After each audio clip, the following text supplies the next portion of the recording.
નમસ્કાર વિદ્યાર્થી મિત્રો, બાલકૃષ્ણ વિદ્યાપીઠ ઓનલાઈન એજ્યુકેશનમાં આપનું સ્વાગત છે. હું નિલેશ અડિયા આપણા માટે ધોરણ 10માં ચેપ્ટર નંબર 8 ત્રિકોણમિતિ પરિચય લઈને આવી ગયો છું ફરીવાર.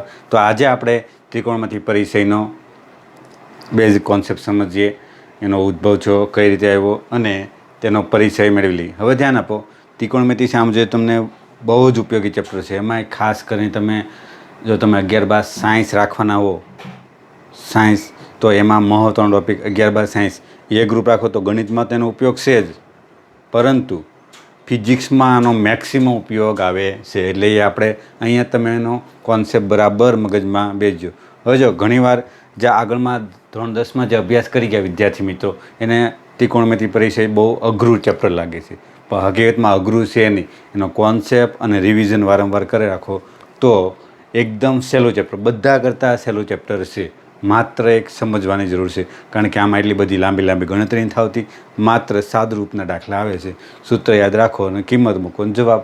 ખ્યાલ આવ્યો? સૂત્ર એટલા બધા નથી, એકદમ સહેલું છે, માત્ર કોન્સેપ્ટ આધારિત ચેપ્ટર છે. તો તમે આગળ વધીએ. હવે જો આ ટ્રિગ્નોમેટ્રી શબ્દ છે, એનો ઇંગ્લિશ શબ્દ છે ત્રિકોણમિતિ. હવે આ ટ્રિગ્નોમેટ્રી શબ્દ છે એ 3 શબ્દ દ્વારા બનેલો છે. તો અહીંયા આ એક, આ ગોન અને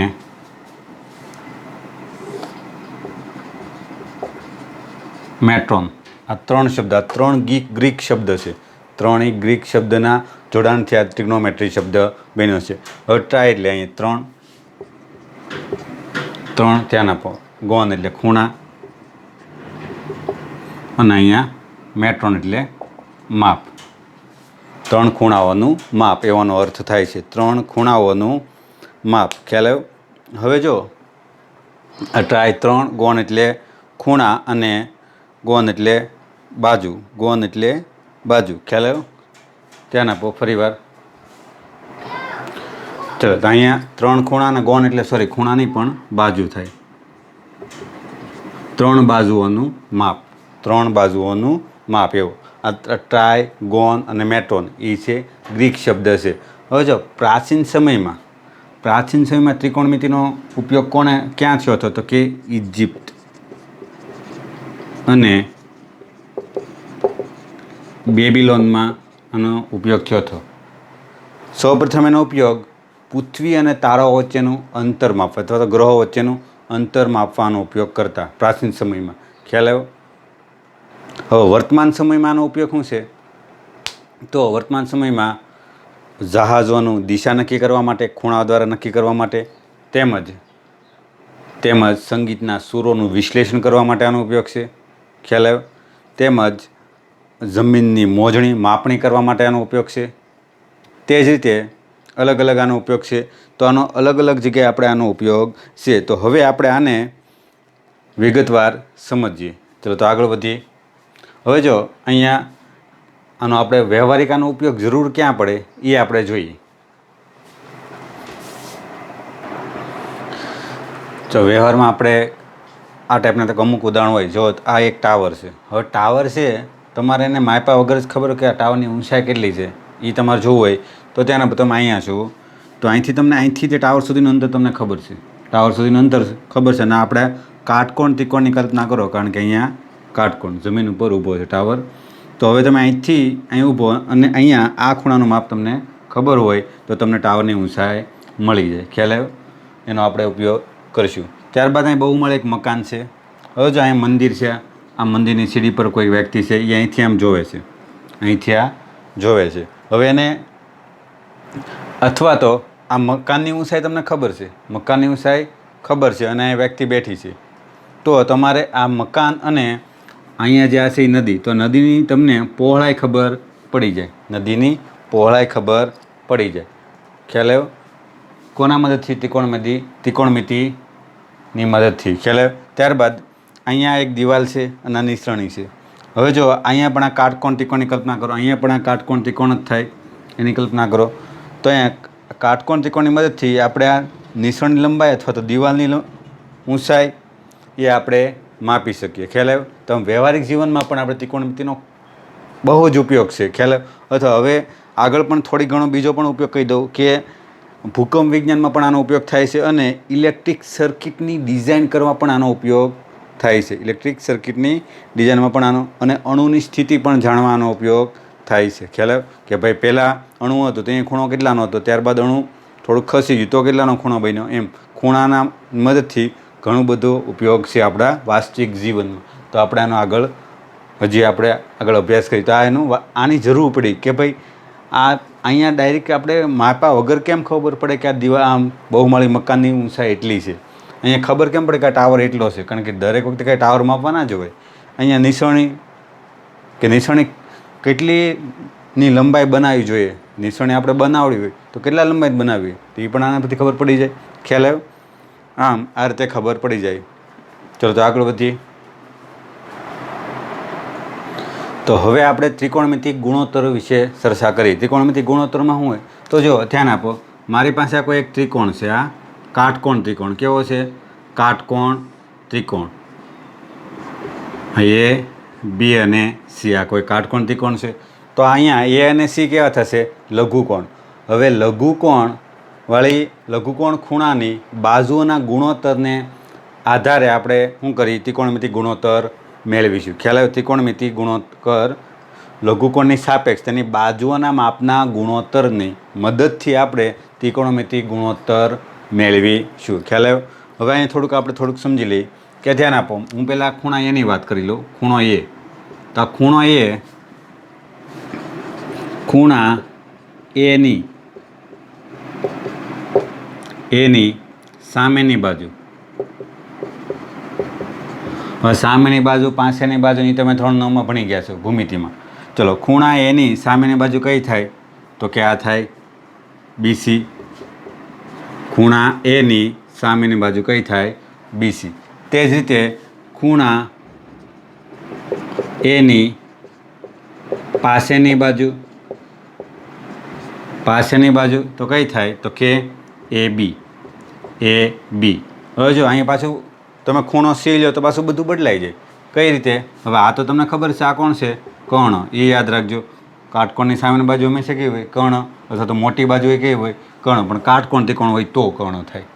ચલો, તો હવે અહીંયા તે જ રીતે હવે હું ખૂણો સી લઉં. ખૂણા સીની સામેની બાજુ કઈ થાય તો કે ખૂણા સીની સામેની બાજુ કઈ થાય? એ બી. કઈ થાય? એ બી. કઈ? એ બી. અને ખૂણો સીની પાસેની બાજુ કઈ છે? પાસેની બાજુ છે બીસી. કઈ છે? B C. સમજાય છે? આ બરાબર યાદ રાખો, કારણ કે આ કોન્સેપ્ટનો મારો ઉપયોગ ત્રિકોણમિતિ ગુણોત્તર તારવવા ઉપયોગ કરવો છે. ખ્યાલ આવ્યો? ચલો, તો આ જોઈ લો એક ફેરું. તો અહીંયા ધ્યાન આપો, ત્રિકોણમિતિ ગુણોત્તર છે આપણી પાસે 6 ગુણોત્તર છે. Sign, cosine, tangent, constant, second અને કોટેન્ટ. હવે ધ્યાન આપો, આને આપણે આમ તો યાદ નથી, આપણે ટૂંકમાં યાદ રાખી લઈએ. જે આપણે ટૂંકમાં યાદ રાખવાના છે તો જો આ સાઇનને આપણે સાઇન SIN, કોસને COS કોસ વડે દર્શાવશું, અને TAN કોસેકને કોસેક ખાલી વડે દર્શાવશું, કોસેક વડે. આને સેક કહેશું અને આને કોટ કહેશું. આ તમારે યાદ રાખવાના છે. ખ્યાલ આવ્યો? આ ત્રિકોણમિતિ ગુણોત્તર આપણા મુખ્ય આ 6 છે, એ તમારે બરાબર યાદ રાખવાના છે. હવે એને આપણે ત્રિકોણમિતિ ગુણોત્તર કઈ રીતે મેળવી, એનો ઉપયોગ કઈ રીતે છે એ આપણે જોઈએ. ચલો, તો પહેલાં આપણે એક ત્રિકોણ દોરી લઈએ, અથવા તો હું પહેલાં તમને યાદ રાખવા કઈ રીતે યાદ રાખવું. આ ત્રિકોણ છે મારી પાસે, આ ત્રિકોણ, આ એ, આ બી અને સી. હવે કાટકોણ ત્રિકોણની જ વાત થાય છે એટલું યાદ રાખજો અહીંયા. તો હવે અહીંયા સાઇન, હું પહેલાં આ ખૂણાની વાત કરું. સાઇન એ એટલે કે સાઇન એ બરાબર કોણ આવશે? ધ્યાન આપજો. સાઇન એ એનો અર્થ આ બરાબર યાદ રાખજો. એ એટલે અહીં કોણ આવશે તો કે એની સામેની બાજુ છેદમાં કર્ણ. અથવા તો પહેલાં તમે આ યાદ રાખો તો હાલે. ધ્યાન આપો, હું અહીંયા કહી દઉં તમને. સાઇન, માત્ર સાઇન કહું એટલે અહીં કોણ આવશે? સામેની બાજુ છેદમાં કર્ણ. હવે ધ્યાન આપો, અહીંયા જે ખૂણો હોય, દાખલા કે અહીંયા એ આવી ગયો તો એની સામેની બાજુ, અહીંયા બી હોય, સોરી સી હોય તો કે સીની સામેની બાજુ. એટલે હું માત્ર અત્યારે તમને સામાન્ય સૂત્ર તારવીને જ આપું. સાઇન તો કે સામેની બાજુ છેદમાં કર્ણ, યાદ રાખજો. અને અહીંયા કોસ, કોસ તો શું આવશે? તો કે પાસેની બાજુ છેદમાં કર્ણ, પાસેની બાજુ. હવે અહીંયા જે ખૂણો છે એની પાસે, દાખલા કે હું અહીં સી લખી નાખું તો સીની પાસેની બાજુ, અને એ લખું તો કે એની પાસેની બાજુ. ખ્યાલ આવ્યો? અહીંયા ખૂણા તમને આપેલા છે, હું અત્યારે ખાલી જગ્યા રાખું છું. ખ્યાલ આવ્યો? હવે ટેન, ટેન એટલે શું થાય? તો કે ટેન હકીકતમાં શું થાય? ધ્યાન આપો, પહેલાં હું લખી નાખું. સામેની બાજુ છેદમાં પાસેની બાજુ, પાસેની બાજુ. ખ્યાલ આવ્યો? ઓકે, તો આ મેન છે, બાકીના છે આના વ્યસ્ત છે. શું છે? આના વ્યસ્ત. હવે ટેન એટલે ધ્યાન આપો, આ પણ થાય. સાઇન ભાંગ્યા કોસ કરો તો પણ આપણને ટેન મળે. આ બરાબર યાદ રાખજો. ખ્યાલ આવ્યો? હજી આપણે આમાં ડીપમાં જઈ, આ બરાબર સમજજો. ચલો, તો હવે આગળ વધી.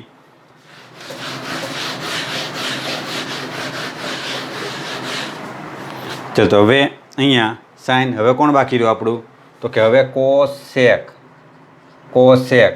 કોસેક એટલે શું થાય? તો આનાથી ઉલટું, આનાથી ઉલટું. કર્ણના છેદમાં સામેની બાજુ, કર્ણના છેદમાં સામેની બાજુ. ત્યારબાદ અહીંયા સેક, સેક કોણ આવશે? તો કે કર્ણના છેદમાં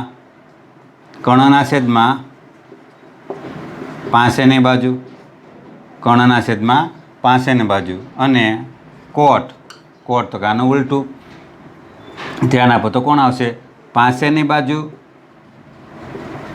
છેદમાં સામેની બાજુ, પાસેની બાજુ છેદમાં સામેની બાજુ. આ તમારે બરાબર મગજમાં ફિટ કરવાના છે. ખ્યાલ આવ્યો? ત્યારબાદ હવે આપણે આના મદદથી મેળવીએ. આ એટલું પહેલાં સમજી લો, આ સૂત્ર બરાબર યાદ રાખજો. હું પછી તમને ત્રિકોણની મદદથી શીખવાડું. ચલો, તો હવે તમારે આ સાઇન એ મેળવવું છે, સાઇન એ મેળવવું, આ બધું મેળવવાનું છે આપણે, સાઇન એ. ચલો, તો હવે અહીંયા આપેલું છે, તો સાઇન એ મેળવવું છે. તમારે શું કરવાનું છે? તમારે પેલું સૂત્ર મગજમાં બરાબર યાદ રાખવું. સાઇન એટલે શું? તો કે સાઇન એટલે અહીંયા સામેની બાજુ અને છેદમાં કર્ણ. આ સૂત્ર બરાબર આવી જવા જોઈએ યાદ, એ યાદ રાખવાના છે. ચલો, તો હવે અહીંયા સાઇન, તો સાઇન પણ આ એ સામેની બાજુ કોની? પણ તો કે એની, ખૂણા એની, એની ખૂણા એની સામેની બાજુ. કોની? ખૂણા એની સામેની બાજુ. ખૂણા એની સામેની બાજુ કોણ છે? તો કે બીસી. કોણ છે? બીસી. અને છેદમાં કર્ણ, કર્ણ કોણ છે? તો કે એસી, એસી. આ રીતે મેળવવાનું છે આપણે. ખ્યાલ? ઘણીવાર તમને અહીંયા માપ પણ આપેલા છે, પણ અત્યારે આપણે સમજીએ. કોસ એ, કોસ એ સૂત્ર યાદ કરો. પેલા અહીં કોણ છે? તો કે એ, તો કે ખૂણા એની પાસેની બાજુ, પાસેની બાજુ રીતે યાદ કરો. અને છેદમાં કર્ણ. ખ્યાલ આવ્યો? કર્ણ, ખૂણા એની પાસેની બાજુ અને છેદમાં કર્ણ. ખૂણા એની પાસેની બાજુ કઈ થાય? તો કે આ ત્યાં આપો, એની પાસેની બાજુ. તો અહીંયા કોણ આવશે? તો કે એ બી. અને છેદમાં કર્ણ, કર્ણ કોણ આવશે? તો કે એસી. ખ્યાલ આવ્યો? હવે ટેન, તો અહીંયા કોણ છે? એ, તો કંઈ એની સામેની બાજુ, એની સામેની બાજુ છેદમાં ખૂણા એની પાસેની બાજુ, પાસેની બાજુ. તો અહીંયા ખૂણા એની સામેની બાજુ કોણ થાય? તો કે ખૂણા એની સામેની બાજુ કોણ થાય? બીસી. અને છેદમાં ખૂણા એની પાસેની બાજુ કોણ છે? તો કે એ બી. આ એ બી એની પાસેની બાજુ. ખ્યાલ આવ્યો? હવે કોસેક, હવે કોસેક પણ યાદ રાખજો. આ છે તો આનું વ્યસ્ત પણ યાદ રાખવું જરૂરી છે. તો અહીંયા છેદમાં કર્ણ અને અહીંયા આ કર્ણ અને છેદમાં ખૂણા એની સામેની બાજુ, એની સામેની બાજુ. જો તો કર્ણ કોણ છે? તો કે એ છે એસી. કોણ છે? એસી. અને છેદમાં ખૂણા એની સામેની બાજુ, ખૂણા એની સામેની બાજુ એટલે અહીંયા બીસી, અહીંયા BC. ખ્યાલ આવ્યો? હવે અહીંયા ચલો સેક એટલે શું થાય? સૂત્ર બરાબર યાદ રાખજો. કર્ણ અને અહીંયા છેદમાં કોણ આવશે? ખૂણા એની પાસેની બાજુ. કર્ણ એની પાસેની બાજુ. કર્ણ કોણ છે? તો કે અહીંયા છે આપણી પાસે AC. કોણ છે? AC. અને ખૂણા એની પાસેની બાજુ કોણ છે? ખૂણા એની પાસેની બાજુ આ AB છે. કોણ છે? AB. કોણ છે? AB. ચલો કોટ એટલે શું થાય? તો પહેલાં તો સૂત્ર બરાબર મગજમાં યાદ રહેવું જો. અહીં એ છે એટલે એની ખૂણા એની પાસેની બાજુ છેદમાં એની સામેની બાજુ. ચલો તો અહીંયા એની પાસેની બાજુ કોણ છે? તો અહીંયા પાસેની બાજુ એટલે અહીંયા AB. અને સામેની બાજુ કોણ છે? તો કે અહીંયા BC. ખ્યાલ આવ્યો? ચલો તો આ રીતે હવે તમે સૂત્ર બરાબર યાદ રાખીને તમને એક હોમવર્કમાં આપું છું. અહીંયા ખૂણો હું C લઈ લો. તમારે આ એટલું મેળવવાનું છે હોમવર્કમાં. સાઇન cos C, અહીંયા cos C, cos X C આ ખૂણાનો, sec C આ ખૂણો C, અને cot C. ટૂંકમાં આ ખૂણો મેળવવાનો છે. અત્યારે આપણે એ લઈને મેળવો, હવે તમારે C લઈને મેળવવાનું છે. આ બધા આ રીતે મેળવવાના છે. એ તમે જાતે ટ્રાય કરજો. ખ્યાલ આવ્યો? ચલો હજી આપણે થોડુંક વધારે યાદ કેમ રીતે રહે એ તમને શીખવાડી દઉં. ચલો તો આટલું યાદ જોઈ લો. તો હજી આપણે થોડોક આમાં આગળ અભ્યાસ કરીએ તો આને યાદ કઈ રીતે રાખવું? સાઇન. હવે જો આ સા ને પા ને ક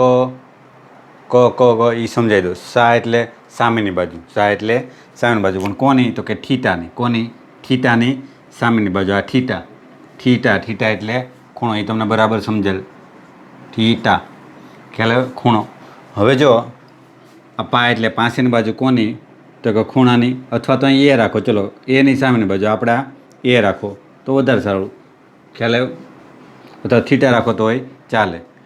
અને અહીંયા તો આ એક કામ કરવું, આને કારણે એટલે તમને વધારે કન્ફ્યુઝન ના થાય. આપણે થીટા જ રાખીએ. થીટાની સામેની બાજુ, પાસેની બાજુ, અને ક એટલે કર્ણ. હવે જો સાઇન યાદ રાખવાનું તમને શોર્ટકટ મેથડ આપું. સાઇન એટલે શું થાય? તો સાના છેદમાં ક. આ રીતે સાઇન થીટા બરાબર શાક. ખ્યાલ આવ્યો? તે રીતે કોસ એટલે આ પહેલું એટલે પહેલું, બીજું એટલે બીજું, ત્રીજું એટલે ત્રીજું. ખ્યાલ આવ્યો? બોલવાનો આ રીતે સાઇન શાક, કોસ પાક, ટેન કપ. ઓકે, યાદ રાખવાનું. હવે આને ઊંધું. આ છે કોશેક તો કસા. આ રીતે આમ કોશેક તો કના છેદમાં સા. એટલે ઉલટું યાદ રાખવાનું આનાથી. ટૂંકમાં જ્યાંથી ચાલુ થાય ત્યાંથી. ખ્યાલ આવ્યો? તે જ રીતે અહીંયા શેક તો કપા, શેક તો કના છેદમાં પા. ખ્યાલ આવ્યો? અને કોટ તો કોણ આવશે? પક. પના છેદમાં ક. એટલે ટૂંકમાં આમ સાઇન તો શાક, કોસ તો પાક, ટેન તો કપ. યાદ રાખજો. અને પછી એ નીચેના આ છે એના વ્યસ્ત છે, ઉલટું. ટૂંકમાં એને કોશેક તો કોણ આવશે? કશા. શેક તો કોણ આવશે? કપા. અને કોટ તો કોણ આવશે? પક. ક. ખ્યાલ આવ્યો? આ રીતે યાદ રાખજો. અને અહીંયા સાઇન તો ફરીવાર સાઇન તો શાક, અને અહીંયા કોસ તો કોણ આવશે? તો કોસ કોણ આવશે? તો કે પાક. કોણ આવશે? પાક. પાસેની બાજુ છેદમાં કર્ણ. ટેન તો કોણ આવશે? ટેન તો કપ. કના છેદમાં પ. એટલે કર્ણના છેદમાં પાસેની બાજુ. સોરી, અહીંયા કર્ણ ના આવે, અહીંયા ભૂલ થાય. ટેન એક જ મિનિટ. અહીંયા થોડુંક મારે ભૂલ થઈ, સુધારી લઈએ આપણે. અહીંયા કોણ આવશે? જોઈ લઈએ. એક મિનિટ સુધારી લઈએ આપણે. તો આ રીતે જોઈ લો. અહીંયા મેં થોડીક ભૂલ હતી, મેં સુધાર નાખી. સાના છેદમાં પા. એટલે સામેની બાજુ છેદમાં પાની બાજુ, પાસેની બાજુ. ખ્યાલ આવ્યો? તો અહીંયા ટેન થીટા એટલે સા પા. અને અહીંયા ઊંધું થાય પા સા. અહીંયા શું થઈ જાય? પા સા. મેં અહીંયા આગળ થોડીક ભૂલ કરી હતી, જોઈ લેજો. પા સા. સમજાય છે? આ રીતે શાક પાક સાપા, ખ્યાલ આવે? સામે બાજુ છેદમાં પાછળની બાજુ બરાબર યાદ રાખજો. અને કોસ ટૂંકમાં અહીંથી ચાલુ થાય એટલે વ્યસ્ત થઈ જાય, ફરી જાય, ખ્યાલ આવે? એટલે આ બરાબર યાદ રાખજો. થોડુંક હું હવે આમ આગળ જઈએ તો આ યાદ રાખજો. હવે જે આપું છું એ યાદ રાખજો. તો અહીંયા સાઇનનું વ્યસ્ત કોણ છે? કોસેક. સાઇનનું વ્યસ્ત કોસેક. પણ આને આ તે યાદ રાખો તો હાલે. 1/, કોસેક. કોસેક 1/, કોસેક, અથવા આમ પણ યાદ રાખો કોસેક. આ બે હેરખા જ થાય. અહીંયા કોસેક તો 1/, સાઇન એ. હકીકતમાં કોસેક એટલે 1/, સાઇન થાય, એ બરાબર યાદ રાખજો. અને અહીંયા સેક એટલે એ 1/, કોસ થાય, એ યાદ રાખજો. હવે અહીંયા જે ખૂણો હોય આપણે અત્યારે એ લઈ લો તો અહીંયા એ થઈ જાય, અહીંયા એ તો અહીંયા એ. હવે અહીંયા કોટ એ તો અહીં કોણ આવશે? 1/, tan a. tan a, ખ્યાલ આવે? બરાબર યાદ રાખજો. અને આ પણ રીતે લખીએ કે આને અહીં લઈ લો અને આને અહીં લઈ લો તો પણ ચાલે. કઈ રીતે? અહીંયા એ લઈ લો તો અહીંયા કોસ એ તો અહીં કોણ આવશે? 1/sec a. હકીકતમાં થાય હું સમજાવી દઉં તમને. આનું એકનું સાદરૂપ આપી તમને સમજાવી દઉં. કોસ એ કઈ રીતે? 1/, sec a. હવે sec એટલે કોણ છે? ધ્યાન આપો. sec એટલે કોણ છે જોઈ લો. તો અહીંયા 1/, cos a. cos a. હવે છેદનો છેદ ક્યાં જાય? અંશમાં. એટલે શું આવે? cos a. એટલે આ મળે. ખ્યાલ આવ્યો? પણ આપણે તો ડાયરેક્ટ લઈ લેવાનું છે, આવું સાદરૂપ આપવા બેસવાનું નથી. ચલો હવે ત્યારબાદ હવે કોણ આવ્યું? tan. કોણ છે? tan a. એટલે અહીંયા કોણ છે? તો કે હવે આવશે 1/cot a. આ બરાબર યાદ રાખજો. સમજાય છે? આ મગજમાં બેસે છે? ચલો તો હજી થોડુંક આમાં આગળ ડીપમાં અભ્યાસ કરી. ચલો આ એટલું યાદ રાખજો. આમાં અહીંયા મેં ભૂલ કરી છે, તમે કરતા નહીં. મને અહીં ક લખાઈ ગયો હતો, ખ્યાલ આવ્યો? ચલો તો આગળ વધી. તો આમ આપણે આજે સાઇન કોસ જે ત્રિકોણમિતિ ગુણોત્તરનો અભ્યાસ કર્યો, તો એ તમે બરાબર કોન્સેપ્ટ યાદ રાખજો. ત્યાર પછી આપણે આ ચેપ્ટર આપણે આગળ વધીશું. Thank you.